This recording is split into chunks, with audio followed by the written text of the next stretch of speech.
Hi. So today we are going to start with a part two, and here this video is represents the part two of the today's video, and നിങ്ങൾക്കറിയാം നമ്മൾ already start ചെയ്തിട്ടുണ്ട് ഏതാണ് the മൂന്ന് type of design process. First one is the ഏതാണ് conceptual design, second one is the embodiment design. So as the name says, embodiment, that means the body is given to the design. So first one is the conceptual design, means it's the design concept actually we are gathering, or we are creating the concept, actually we are getting the concept. But here now we are going to start with the embodiment, that means giving a body to the design actually.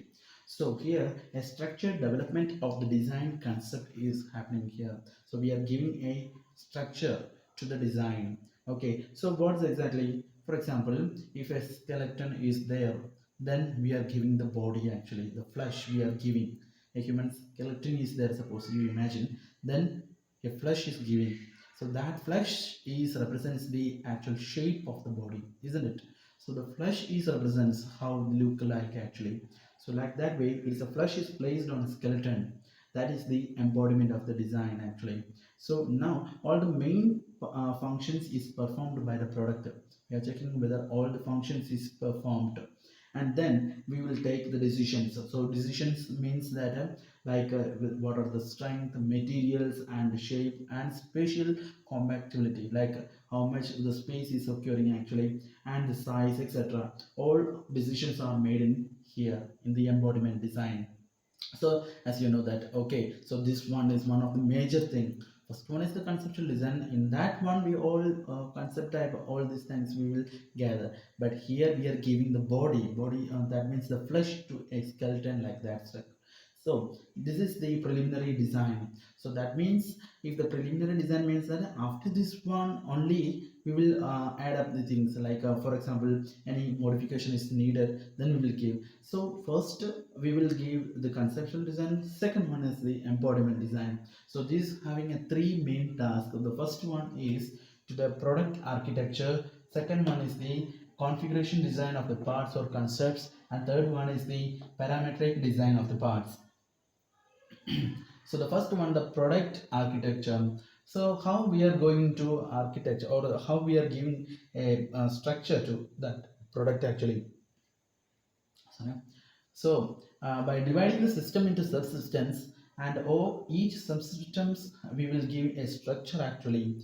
Then we will put the embodiment, that means the structure, that means how much size of this matter is coming, and what are the materials we will require, etc, etc, we are providing. That is the product architecture. So each subsystems we will consider it, and we will give what it is want. Then how the physical components is arranged. So here in this one, the product, how the physical components means that how this a small component is arrangement we are giving. For example, if you for example, suppose in a CPU of a computer, we will take in a CPU of a computer. So the concept design is the CPU itself, like the structure and all the things. Okay, like for example, what is the software we are providing, I mean inside what is the chip we are providing, and all this is in the part of the conceptual design. But in the cases of the embodiment design, in the cases of the embodiment design, 1 minute.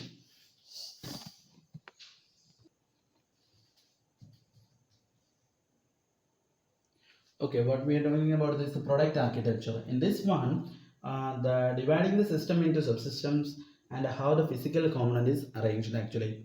So first one, we divide the systems into a subsystems, and then we will adding, that means how the component, each component is separated, how this each component, like yeah, I already mentioned about that. There is a CPU. Suppose you imagine that there will be some CPU of a computer is present, and each hardware we will selecting. So each materials we are arrangement in a proper order. So concept is actually the making in a CPU, but the each components of the CPU is in a special arrangement. So how the physical components should be arranged. So we will segregate each components inside that one, like light and the part switches, etc. Okay, now the second step is the configuration. The second task is to configuration the design of the parts or the components. In this one we will the arrangement of the PC. So that means each component arrangement is conducted in here actually. Like for example, each components mean that it's having a switches will be there, and there will be some LED lights or some small resistors, everything will be there.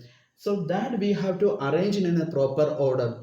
Like if a LED switch is there but it's in the back, whether it's suitable. So in a CPU manner, in a CPU we are sitting in the front, and the switch should be available in the front, and wires should be the nearest point in the that switch actually.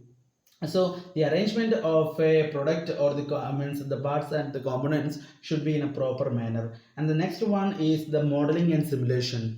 So after the arrangement, proper arrangement of all the components, what we do is we will modeling or the simulation. We will conduct the simulation or will modeling whether all the components are in the correct position, and whether all these the components are getting any in between misarrangement or something like the tolerance. Everything we will check in the modeling and simulation, whether all the functions are properly working, etc. Then to check out the functions, that means it is just checking the out the functions or the spatial constraints. Okay, now next is task is to parametric design of the parts.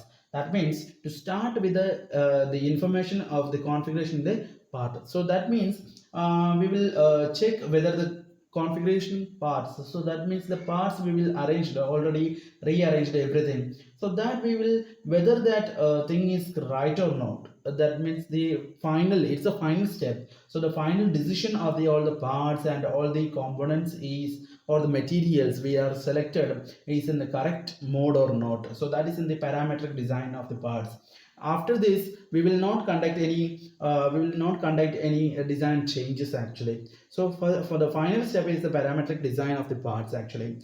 And then the robustness. So robustness, it means that it is to refer how the consequently the component perform under the variable conditions in a service environment. So we will check it whether all these conditions are satisfied, all these conditions are functions are verified, and whether it is okay, right or not. All these are we are conducting the robustness. That is why it is known as a robustness. So the parametric design process contains the final step in this embodiment of the design. Okay.